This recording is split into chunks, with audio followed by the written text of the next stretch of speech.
Hello everyone, this is GM Var Akobian with 1000 GM. We are analyzing the games from a St. Louis I Am Known tournament. This is the recap video of round number 8. We are getting to the finish line, and at the moment we clearly have two guys who are going to be fighting for the norms, and that is Ryo Chen and Varun Krishnan. These are the two players going to be fighting for the norm here. So let's see if they're going to be able to achieve that. The first game we have, however, is the game Caleb Denby facing IM and the top seed of the tournament, Tianqi Wang. Let's take a look here. Caleb opens up with d4. Wang plays his pet line, his Benoni defense opening. Now knight c3. And we enter into the lines here with e4. Bishop e3 here. This is interesting. This is becoming more popular. The idea is to play knight d2 here to protect. Okay, the knight d2. So this is quite interesting. I quite like this setup here. Let's see here. Of course, the main line here is the move bishop to d3. That is absolutely the main line in this position. So bishop e3 played, and Tianqi goes b5. However, he says, you know what? I can still do this. I can still do this and play the move b4 by Tianqi Wang. And now Caleb responds, bishop takes b5. Looks like he's prepped up. And they're following some major theory here. Knight takes d6, and now queen a6 here by Wang here. This is complicated. This is actually looking really sharp here. Perhaps queen b2 could be played here as well. I don't know. Queen a6, knight takes c8. Another move that looks very interesting is knight here. Just defending the knights. This is great. Defending everything and now getting ready to castle here. I'm surprised he didn't go for this because I think it would have been quite interesting to do this. Yeah. Knight c8. Rook takes c8. Queen c2. Knight goes on d7. Knight c4. Knight b6. Rook c1. And now knight takes d5. Yeah, it looks like, black got the pawn back here. Yeah, now unfortunately for Caleb, he just didn't get too much, He just he's giving up the pawn in this position. Perhaps could he have played the move queen c4, at least to swap the queens and then castle c. Perhaps. Yeah. So now knight b6. Knight, so takes knight b6 perhaps. We can play rook c8. Yeah, it's just going to be a playable position here. Okay, very playable position. But at least white is not in trouble here. But he played the move knight c4 after knight b6. He got into a little bit of trouble here because knight e7. Finally castles knight f5. Should be equal here. Perhaps even taking only 3 would have been quite interesting here to take. Black is doing a little bit better here, but it's not as much. But okay, this maneuver I think now should be just equal.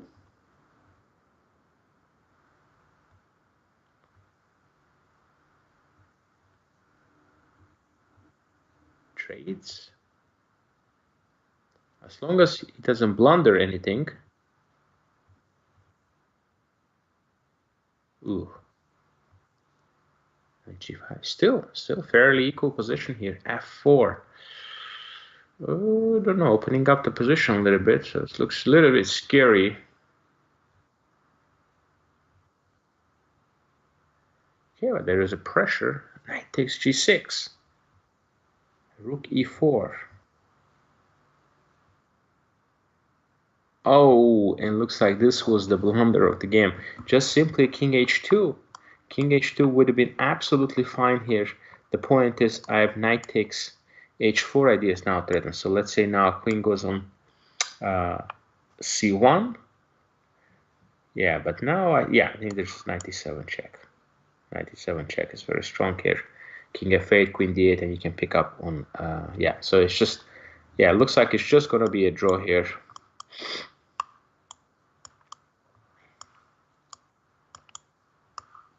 And I just have a draw check here, check, Let me just repeat. Yeah, so that didn't happen, and queen a8 unfortunately was difficult. Yeah. Knight f8. 93 here. 93 is good. 93, 92 is actually very strong as well to try to create a mating threat here. So I play here.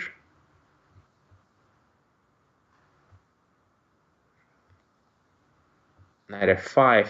That looks very, very difficult now. f4 is hanging. It's hard to defend these positions. I'm picking up the knight and the game here. Yeah. Yeah, just if you move, it's just take the queen, and if you take, unfortunately, simply the d pawn is going to decide the outcome of this game. So again, the only chance here in this position was to try to, play the move knight f3. It's still an advantage for white, but there is no immediate way to win. Thanks. Here, it's no easy way to win. Queen g1, queen f4. Yeah. I mean, it's if white brings the queen on d5, there are going to be some serious trades to try to control the position. So I think it'll be good. Okay, let's move on to the next game here. This was a tough game here. Caleb had some chances here, definitely, but some inaccuracies, and eventually Tianqi Wang was able to capitalize on it. So the next game is the game between Yim, Ryo Chen, FIDE Master, against Yim. And this was a strong positional play by the young 12-year-old Ryo, and by winning this game, he confirmed that he's ready. He's ready to get that IM norm here. And he got a step closer. So we have the Spanish. And now we get this position. Bishop was on c2. And a lot of maneuvering. And we end up in a position like this, where white has just light squares. White has the light squares, and now he has that a pawn, a file to attack with here. So perhaps he had to be a little bit more careful. Perhaps had to be a little bit more careful with this opening up the file. Objectively, the position looks roughly equal here, but I think now it's gonna create some issues here on a file. I really like how Ryo Chen is bringing his pieces into the game and trying to put pressure here, making it difficult. Now he proposes a trade. Yim takes it, but again, the endgame is going to be difficult.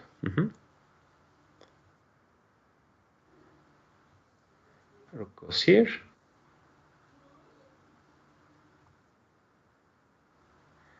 Now 95. G3. 92. Knight is coming to e3. Knight f3.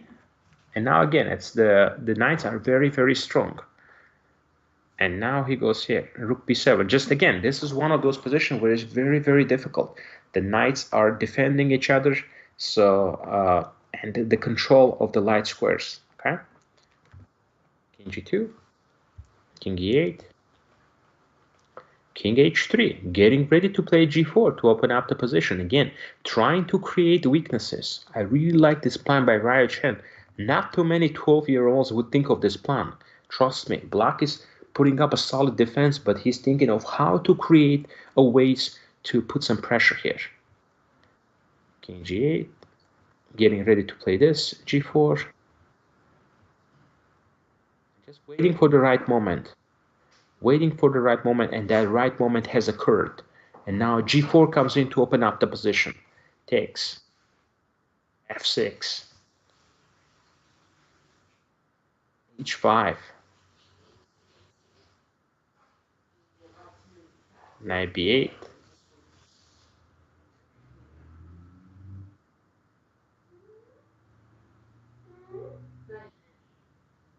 And now getting the rook in. I mean, this is a master class, actually. I'm very, very impressed by this young player who is just showing a master class, guys, on a positional chess. Look at this.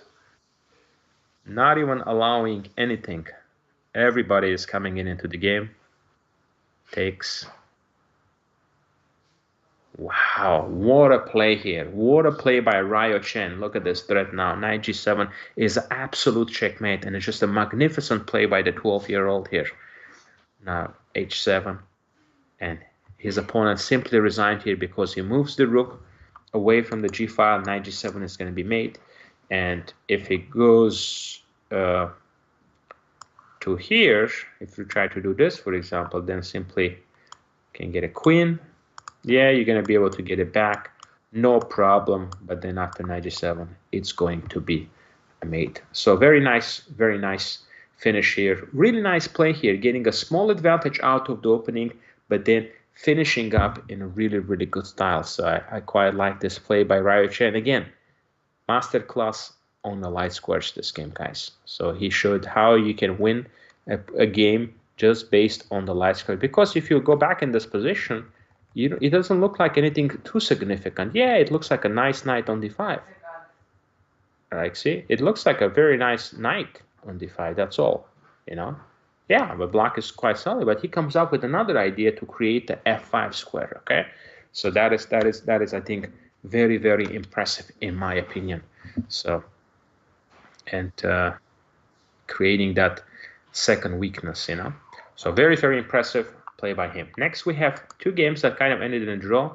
These players are both IMs, and they're not really in the contention. So this is a game Matthias Marek against Zolakidu. So we have a Petrov defense, and they chose one of the more equalish lines. Here, actually, the line goes knight c3. You can even play c6, long castle. Yeah, so you get into some position like this where white eventually goes bishop g4, knight d7, and it's all symmetrical structure, and it's just equal chances for both players. So again, these players are just IMs. They're not really, trying to get a norm here. Let's move on to the next game. These are two friends and students from the St. Louis University. Again, WIM Antoba and WGM Cervantes. They're definitely fighting for the IM norm before the tournament, but at this moment they're mathematically not going to be able to get a norm even if they win their last two games. So that's why they played a quiet game, Slav defense. So we have an exchange variation, and just castle, just leads to a very solid position for both players. Symmetrical structure and very, very solid for both. Okay, so not much happened here. Castle, rook c8, rook ac1.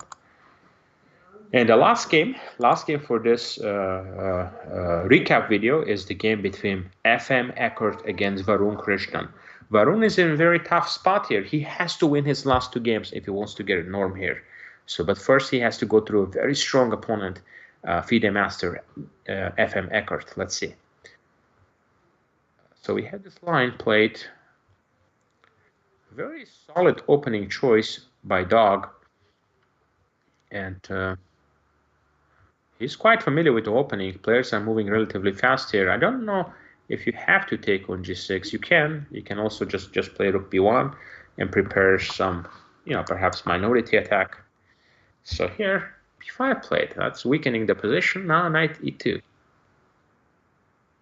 d2, putting pressure on a5.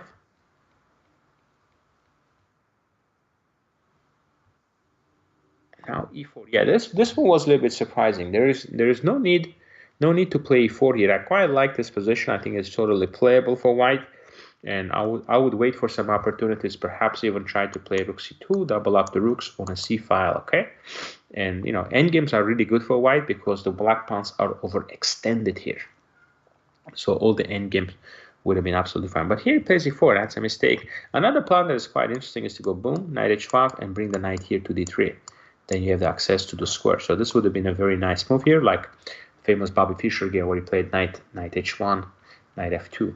So e4, this actually now leads to a difficulty. And now I think this is just an oversight. So here actually you have to give up a pawn with knight f5. yeah, it's not fun to play this position, but okay, you can continue fighting here. But what happened was the move e5 is just oversight because I think he forgot about queen b4. Now your queen is on pre and the knight is hanging, so you cannot move the queen. Then he takes on g3, so takes. Now a2 is hanging. Takes. Now simply up a pawn. Knight f5 here. I mean, knight f5 is a possibility. You know, another option is just simply to play b3, kick the knight, rook goes back, you go boom, bring the knight to c4. f5, rook c8, b3, controlling c4 and a4, knight e2. Yeah, now rooks are coming in. Yeah, this is going to be very, very difficult to defend a position like this because black is just getting very active now. Takes, rook takes. Yeah, and I think he simply resigned because of the take. And here, yeah, and Varun Krishnan wins this round. Ryo Chan wins this round, and they're remaining in contention. In the last round, Ryo will need a draw, and Varun is going to need a win to obtain a norm here. But I want to emphasize. The important moment in this game. Out of the opening, the game was absolutely okay, and for white. And if he had played the move knight h1, knight f2, he would have been absolutely fine. But unfortunately, Doug played the move e4, chose the wrong plan, and things sort of backfired. Okay, so that's something that you have to make sure that. You know, before you commit a pawn break, guys, you have to make sure that you cover your grounds. Okay, to make sure that you have everything under control. So it's very, very important to remember that idea. Okay, knight goes on h1, knight f2, knight d3. The knight will be simply superior here, attacking here and here. So that would be a very nice plan, knight f1. So let's analyze a little bit to see how the game could have continued. Let's say rook a8, knight f2. Now ready to put a knight on g6. Knight here.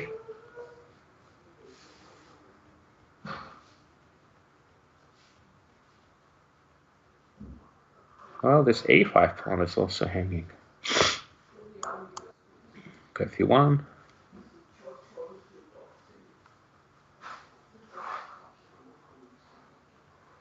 a4, knight goes here. Let's say knight goes on b6.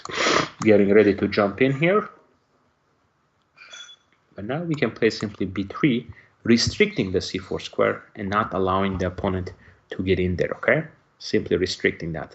So takes, rook e7.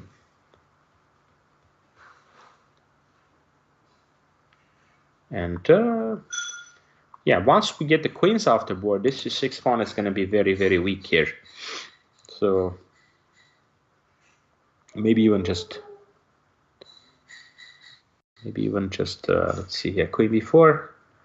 Don't really want to lose the e3 pawn, so maybe just move like rook's knight b4 here, simply attacking this pawn. So if you defend, and now we have rook c5, with idea rook ec1, putting pressure on c6. So it's going to be a advantage, clear advantage for white. So now it's going to be very, very difficult to do anything. So yeah, this is a kind of play I would have liked to see from Doug, and I think he would have simply had some advantage here. So it's very important, guys. Once again, I want to emphasize about the pawn breaks. Okay, you want to make sure you control those breaks and you don't rush with it. Okay, because if you make a quick break and you don't have a good preparation, it's gonna get more difficult. So make sure make sure you prepare the break before you actually do it. So it's very, very important to remember that. And then, unfortunately, yeah, here just anything, but e5 is just allowing the queen b4 move, and the things are gonna be backfiring. So that would be a very tough idea. So just knight f5, takes, goes here, and then simply go here, transferring the knight on d3 would have given white a fighting chances. Still a worse position by the fighting chances. This completes the round 8 recap of the St. Louis IM tournament, guys, and we'll be back with the final round, and let's see how our norm seekers gonna perform, and hopefully they can get a norm in this round. Thank you, everybody, and we'll see you soon again. Bye-bye.